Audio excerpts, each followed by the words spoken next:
Today, of course, we're celebrating Juneteenth, marking 155 years since the end of slavery here in America. Now, in light of the recent nationwide protests, there is a growing number of companies who are recognizing this day of freedom as a holiday. Joining me now to talk more about Juneteenth is Delaware Congresswoman Blunt Rochester. Congresswoman, great to have you here. Thanks so much for joining us. Obviously, Juneteenth comes this year amid a lot of nationwide protests, calls for serious systemic changes as well. Does today feel more different than in years past? Oh, wow. Well, first of all, thank you so much for having me, and particularly to talk about such an important time in our history. I celebrate Juneteenth here in Delaware in years past, and this definitely feels different on so many levels. We celebrate it in multiple ways, whether it's parades or pageants or awards dinners. But this year is significant because even as I was sitting here waiting to be interviewed, I got a text message from one of our NAACP leaders in one of our areas of our state, where the law enforcement, the chief of police, was stepping forward with changes in policy.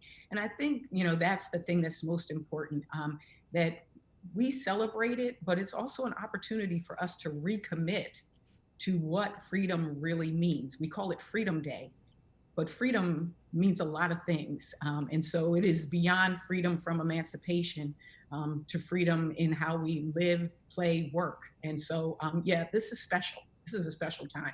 Congresswoman, there's been a lot of calls for Juneteenth to become a federal holiday.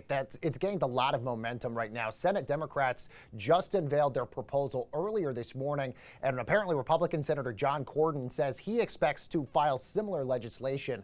Do you think we can actually achieve this? Do you think we can make this a national holiday? I do. I'm already a co-sponsor of the House bill that was introduced by Sheila Jackson Lee from Texas. And, to see the groundswell of support is really positive. But again, one day is a day. What we really want is a commitment to freedom on all different levels. So I think this is a step in the right direction. And I do think that this may be an opportunity for some bipartisan support.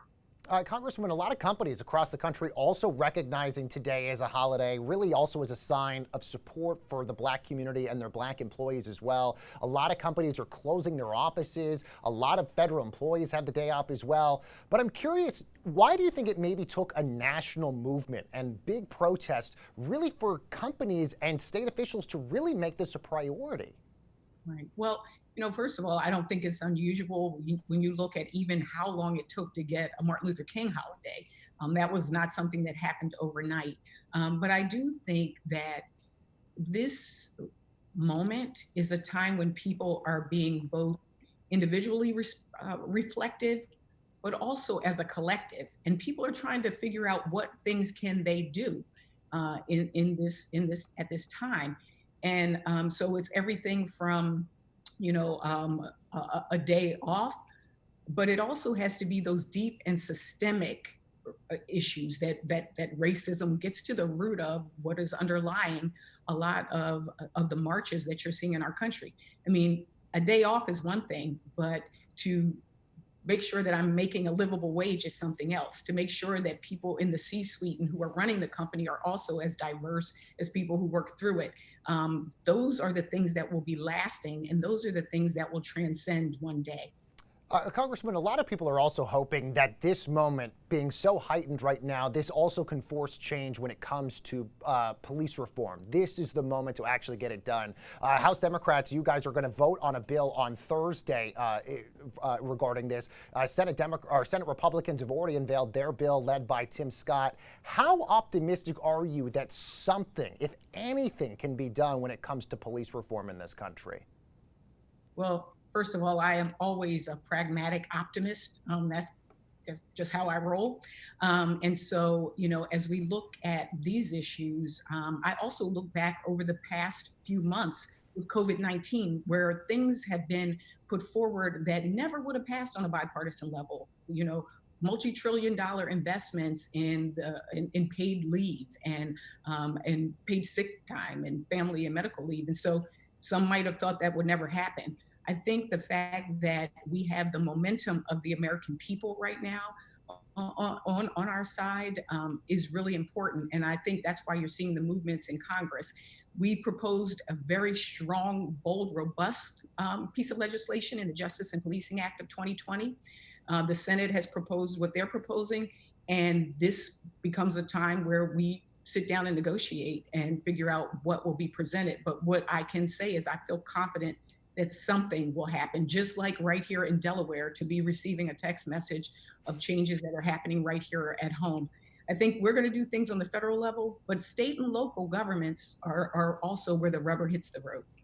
Congresswoman, I only have about a minute left with you here. I do want to talk about 2020. Last night, Amy Klobuchar took her name out of consideration to be the vice president last night. She apparently told Joe Biden he needed to pick a woman of color. You have his ear when it comes to this selection. Does this moment symbolize that the former vice president has to pick a woman of color right now? You know, while I'm not supposed to at all talk about this process because it really is a confidential process, I can say that there are qualified Black women among the ones that we are looking at, because the vice president has actually said that himself. Joe Biden has actually acknowledged that himself. And I think that when we look for this person, it's going to be who we recommend to him. Is going to be somebody who has the qualifications, somebody who actually he uses the word simpatico, that can really work well with him, just like he worked with Barack Obama. And I really do believe he's a uniter, and we're going to look for someone else who will also help to unite this country. So all right, that's what I can say right now. Call me a couple months from now. All right, Congresswoman Lisa Blunt Rochester, thank you so much for joining us. And coming up next, everyone, on Cheddar, your future home. Don't go anywhere.